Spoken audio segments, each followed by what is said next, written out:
Mari kita baca Keluaran pasal yang ke-20 ayat yang ke-14 kan? Jangan berzina.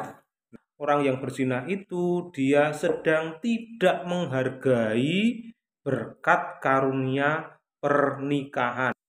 Pernikahan itu adalah kesatuan seumur hidup antara seorang laki-laki dan seorang perempuan. Itu menurut firman Allah ya di dalam Roma pasal 7 ayat 2. Nah, dengan perintah yang ke-6 tadi, jangan berzina tadi, sesungguhnya Allah hendak melindungi karunia-Nya atau berkat-Nya, yaitu berupa pernikahan. Kalau kita sudah menikah, kita diberkati dengan pasangan yang sangat mengasihi kita. Nah, dalam pernikahan nanti pria atau laki-laki itu akan menjadi kepala keluarga dan wanita akan menjadi pendampingnya. Itu berkat yang pertama dalam pernikahan. Lalu berkat yang kedua, ada yang namanya berkat kebahagiaan seksual. Nah, oleh karena itu hubungan seksual itu hanya boleh dilakukan dalam pernikahan ya. Jadi di luar pernikahan kita tidak boleh melakukan hubungan seksual. Nah, hubungan seksual itu adalah berkat pernikahan yang Tuhan berikan bagi setiap kita. Yang ketiga, dalam pernikahan itu Allah memberkati kita dengan apa? Dengan karunia yang berharga apa? Anak-anak. Jadi kita diberkati dalam pernikahan itu pasangan yang mengasihi kita, terus diberkati dengan kebahagiaan seksual, dan juga diberkati dengan karunia yang berharga yaitu anak-anak.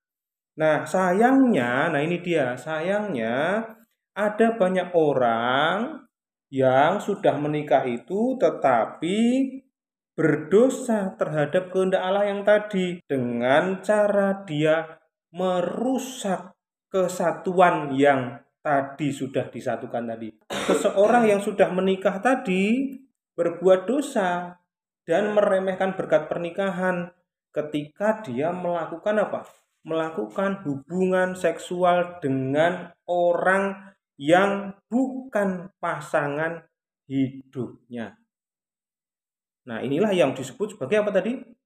Perzinahan. Jadi dia melakukan hubungan seksual di luar pasangannya, selain dengan pasangan hidupnya. Dengan cara apa lagi seseorang itu merusak kesatuan tadi? Dengan cara dia menceraikan pasangan hidupnya dengan alasan apapun ya. Dengan alasan apapun menceraikan, nah kecuali karena zina dan atau ditinggalkan oleh pasangan hidupnya yang tidak beriman. Nah, bisa saja juga sang suami berlaku kasar terhadap istrinya. Begitu juga dengan sebaliknya, dengan kekerasan dalam rumah tangga, sehingga terjadi apa?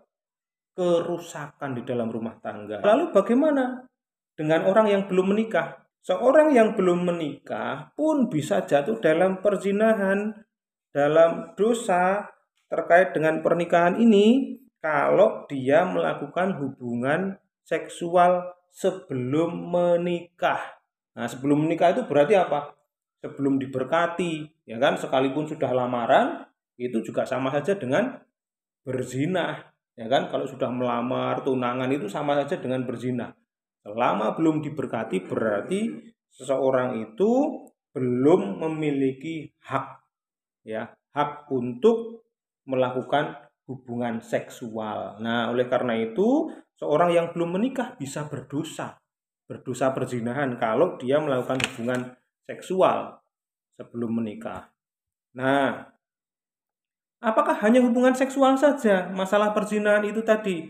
Kalau kita ingat Matius 5 ayat 27 sampai 28, di sana ditulis, "Kamu telah mendengar firman, jangan berzina," ini tadi yang kita baca. Tetapi Yesus berkata, ya, "Aku berkata kepadamu, setiap orang yang memandang perempuan serta menginginkannya," apa dikatakan? Sudah berzina dengan dia di dalam hatinya. Artinya apa? Perzinahan itu bukan hanya dalam konteks hubungan seksual saja, bahkan pikiran kotor, jalan pikiran yang penuh hawa nafsu terhadap orang yang bukan pasangan kita, itu juga termasuk dalam perzinahan.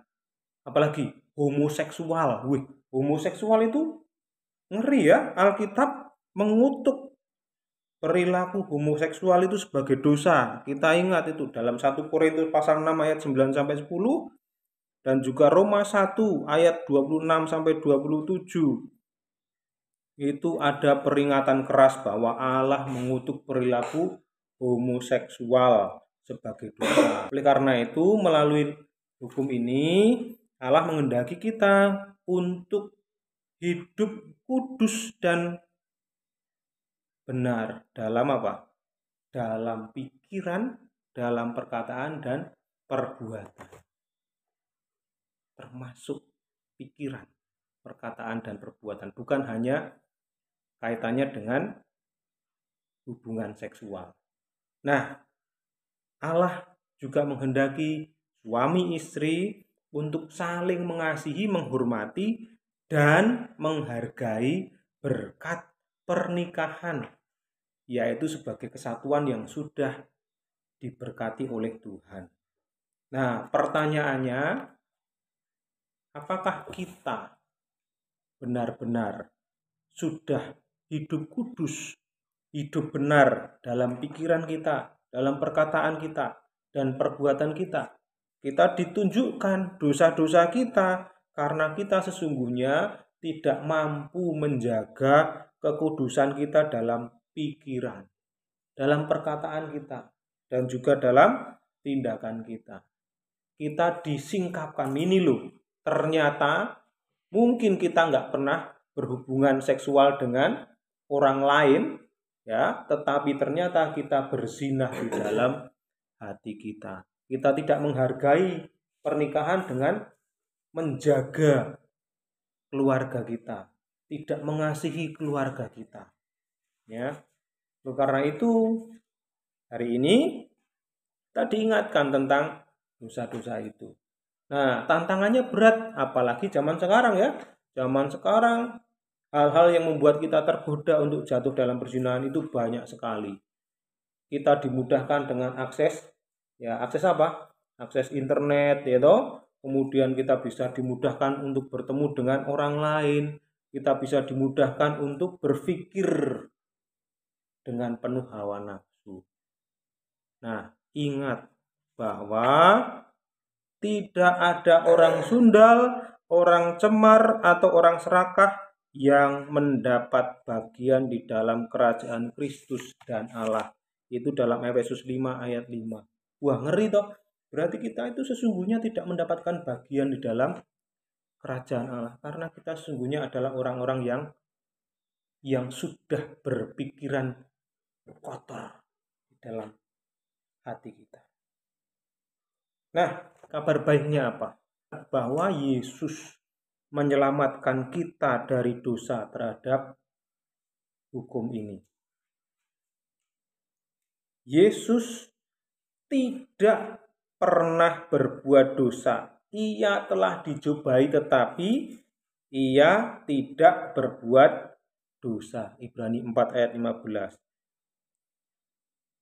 Oleh karena itu kita bersyukur karena Yesus yang tidak mengenal dosa tadi sudah menjadi tebusan bagi kita, supaya di dalam Dia kita dibenarkan oleh Allah. Yesus menyelamatkan kita dari hukuman terhadap pelanggaran ini melalui kematiannya di atas kayu salib. Kita dituntun untuk mengasihi Allah, untuk mengucap syukur kepada Allah atas kebaikannya dengan menghormati karunia pernikahan.